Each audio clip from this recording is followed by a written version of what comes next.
இன்றைக்கி நம்ம வீடியோவில் எல்லாருக்குமே ரொம்ப பிடிச்ச மாதிரியான ஒரு உளுந்த வடை ரெசிபி தான் வந்து பார்க்க போகிறோம். இந்த வடை வெளியில் நல்லா கிறிஸ்பியாகவும் உள்ளே நல்லா சாஃப்டாக இருக்கும்.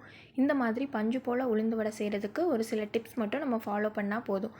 இந்த மாதிரி 2 மணி நேரம் உளுந்த ஊற வச்சு கிரைண்டருக்கு மாற்றிக்கலாம். நீங்கள் மிக்சியில் கூட இதை மாதிரி உளுந்து வடைக்கு அரைக்கலாம். நான் கிரைண்டரில் தான் வந்து சேர்த்துருக்கேன்.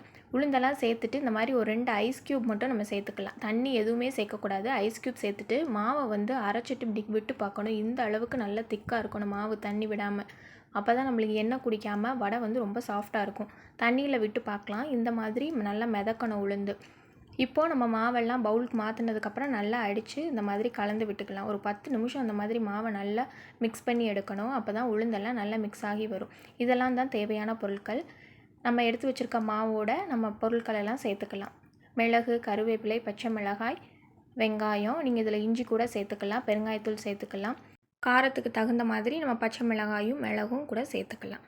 இப்போ எல்லாத்தையும் சேர்த்துட்டு நல்லா மாவோட நல்லா இதை மிக்ஸ் பண்ணி பிசைஞ்சு எடுக்கணும். தேவையான அளவு உப்பு சேர்த்துக்கலாம்.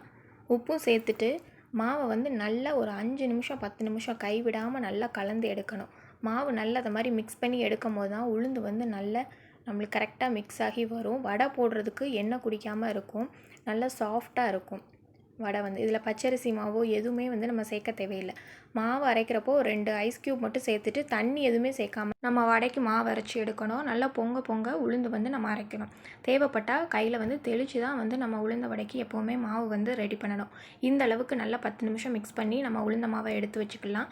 இப்போ கையில் கொஞ்சம் தண்ணி நனைச்சிட்டு மாவை எடுத்து உருட்டிட்டு நடுவில் ஓட்டை போட்டு விட்டிங்கன்னா இந்த மாதிரி இருக்கணும். இந்த பதத்துக்கு மாவு இருந்தால் தான் நமக்கு எண்ணெய் குடிக்காமல் இருக்கும். மாவு தண்ணியாக இருந்தால் எண்ணெய் குடிக்கும். இப்போ நம்ம மாவு ரெடி பண்ணியாச்சு. ஒரு கடாயில் தேவையான அளவு எண்ணெய் சேர்த்துட்டு எண்ணெய் நல்லா சூடானதுக்கப்புறமா சின்னதாக வடை எந்த சைஸ்க்கு வேணுமோ அந்த அளவுக்கு உருட்டி ஓட்டை போட்டு நம்ம எண்ணெயில் வந்து சேர்த்துக்கலாம்.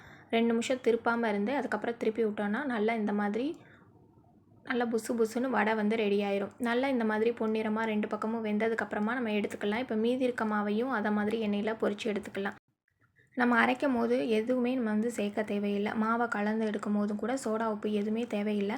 உளுந்து மட்டும் நல்லா அரைச்சி எடுத்துட்டோன்னா நல்லா வடை இந்த அளவுக்கு நல்லா புசுன்னு வரும். வெளியிலையும் நல்லா கிறிஸ்பியாக இருக்கும். உள்ளே வந்து ரொம்ப சாஃப்டாக இருக்கும். இது எவ்வளோ நேரம் ஆகி ஆறி சாப்பிட்டாலும் ரொம்பவே சாஃப்டாக இருக்கும். சாப்பிட்றதுக்கு ரொம்ப டேஸ்ட்டாக இருக்கும். கண்டிப்பாக நீங்களும் இந்த உளுந்த வடை வந்து ட்ரை பண்ணி பாருங்கள் எந்த அளவுக்கு நல்லா கிறிஸ்பியாகவும் உள்ளே நல்லா சாஃப்டாகவும் இருக்குது. எண்ணெயுமே நம்மளுக்கு வந்து குடிக்காது. அவ்வளோ சூப்பராக இருக்கும். உளுந்து மாவுனால இது ரொம்ப ஹெல்த்தியான ஒரு ஸ்நாக் ரெசிபி தான். இது இட்லி, பொங்கல் எல்லாத்தோட சாப்பிட்றதுக்கு ரொம்பவே சூப்பராக இருக்கும். ஸ்நாக்காக கூட நம்ம சாப்பிட்லாம். நம்ம ஐஸ் க்யூப் போட்டு அரைக்கிறதுனால அந்த கிரைண்டரில் உள்ள சூடு மாவில் இல்லாமல் ரொம்பவே சாஃப்டாக இருக்கும். நீங்கள் இது மாதிரி ஐஸ் க்யூப் போட்டு ஒரு தடவை ட்ரை பண்ணி பாருங்கள். இந்த வீடியோ பிடிச்சிருந்தா மறக்காமல் ஷேர் பண்ணுங்கள். சேனலை சப்ஸ்கிரைப் பண்ணுங்கள்.